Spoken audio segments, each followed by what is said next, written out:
Most people in this world have terrible sleep quality. Sleep affects probably all aspects of your life. Your mood, energy, attention span, health, and even testosterone in a man. Even your muscles grow when you sleep. Sleep can either make or break the whole life. You probably heard the advice, limit your screen time before going to bed.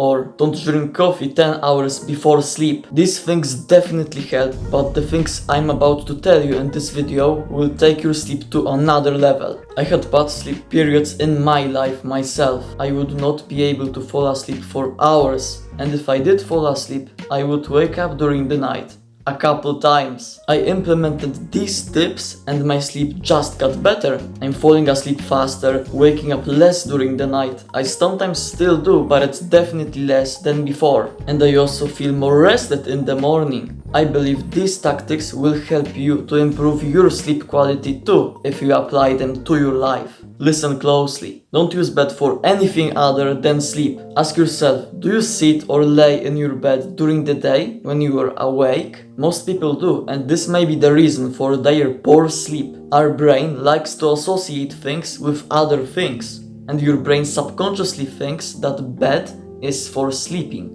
If you just use your bed for sleeping purpose and not anything else, you will naturally feel tired when you even touch the bed. But what happens when you do multiple things in your bed? You sit on your bed, you use your phone when you are lying on your bed, you work here, maybe stretch or exercise. This way, you are conditioning your brain to think that bed is for certain activities, and the next time you will go to your bed to sleep, you will not feel naturally sleepy. Why? Because you made your brain think that bed is for certain activities. For example, it's for using your phone. And then if you go to bed to sleep, your brain doesn't know if you came here to actually sleep or to just use your phone. Associate your bed with sleep and only sleep. Literally, the only thing you do in your bed is sleeping through the night. The more extreme version of this is to use your whole bedroom just for sleeping and not anything else. You can do this, for example, if you have a spare room and you could put your bed here. Sleep in a cold and dark room, just to clarify, not in a freezing room when you would just shake from cold. When you sleep, your body temperature drops. You probably already heard about that. What happens when we lay in bed trying to fall asleep, but we are in a cold room? We will achieve this low body temperature faster. Sleeping in a dark room, on the other hand, is equally important. You probably already know that melatonin is the hormone that regulates your sleep. During the day, when there is light, you will have less melatonin, and during the night, where it's darkness, you will have more melatonin. And this is what I've learned from the other YouTuber, Brian Johnson. He sleeps in a completely dark room. Why? Because even the slightest amount of light that's coming into your eyes can reduce your melatonin production by a lot. Yes, even that small amount of light can be detrimental to your sleep because it doesn't let your body to produce bigger amounts of melatonin. Your bedroom should be so dark that you literally don't see anything. So, cold room and dark room. Empty your mind. Sometimes you may be just overwhelmed by your own thoughts. I'm sure you had in your life nights when it took ages for you to fall asleep or you didn't sleep at all, just because you were overthinking about something. I also did. Maybe you were stressed or you were thinking about something important to do tomorrow. I know how it is to not be able to fall asleep just because your own thoughts and constantly thinking about something. In that case, before you go to sleep, take a piece of paper and write. Write on this paper whatever stresses or bothers you. Write what you have to do tomorrow. Just write on that piece of paper what stays in your mind. And when you do that, when you write all those things on a paper, you will feel a relief. You will not have to remember all of those things because you will have them written down on a paper. And whenever you want, you can look down at this paper and remind yourself this way. Okay, but what if you did all of that? You are laying down in your bed trying to fall asleep, but you still can't fall asleep. This may be because you are just tensed up or stressed. In that case, you have to relax and lose up. And the best way to feel relaxed, in my opinion, is to breathe. But not just breathe. Breathe deeply with your diaphragm. Many people today don't breathe properly. This may sound absurd, but it's actually true. Many people breathe with their chest, which is incorrect. I also was breathing with my chest. Hopefully not anymore. When you breathe with your chest, you are activating sympathetic nervous system, which puts you into a mode called fight or flight. When we enter that mode, we are on alert. We are constantly prepared for an attack to come to defend ourselves. How can we be relaxed when we think and feel like everything around us wants to kill us? This makes us more stressed, and so basically, breathing with the chest makes us more stressed. Try to sleep when you are stressed.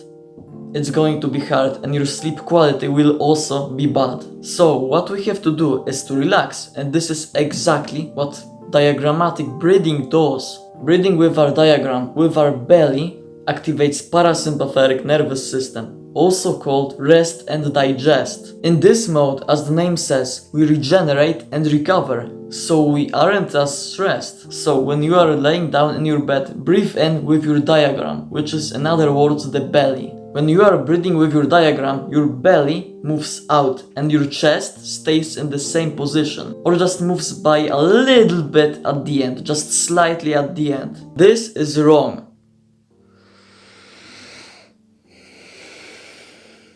Don't do that. Another thing that could help is to breathe slowly and deeply, to really take as much air as possible, and this should make you more relaxed. The next way to sleep better is to deserve sleep. This is what I've learned from Hamza Ahmed. But what do I mean by saying deserve sleep? Imagine this. There are two people. Person 1, during the day, exercised at the gym, studied, worked on his business, cooked dinner, and cleaned the house. And person 2 was sitting on his chair watching funny videos on his phone or computer all day. And now answer me this very honest question. Who's going to feel more tired? Who's going to need that sleep to regenerate? If your body is tired, you will need sleep and you will sleep better. When I sometimes weren't very productive during the day, I don't feel the need to sleep at the end of the day. And when I'm more productive during the day, I need sleep, so I sleep better. And this is the point. Spend time productively during the day, get tired, and then you will deserve sleep because you will need sleep. Your sleep quality will increase and you will fall asleep faster. And this was probably the best advice in this video. I really want you to do that. Tire yourself. I think you've already heard the advice to go to sleep every day at the same time. It's a good advice. You probably aren't going to go to bed every day at the same exact hour to the second. This can vary, sometimes a couple minutes this side, couple minutes this side, but generally about the same time. Going to bed every day at the same time sets up your circadian rhythm. It's like a 24-hour clock, but in your own body. It's hard for me to explain this, but simply, when you go to sleep at the same time every day, your body kind of expects you to go to sleep at the same time again, and you will naturally feel a little bit more sleepy about that time. There is another thing that regulates the circadian rhythm, and it's light exposure. The natural day-night cycle consists of two stages: light during the day and darkness during the night. Assuming you don't live on Greenland, when it's night, it's dark outside. When it's night, we go to sleep. So we go to sleep when it's darkness outside. And also when it's day, there is a light outside. When there is day, we are awake. So when there is light, we are awake. Do you see the correlation? Darkness, sleep.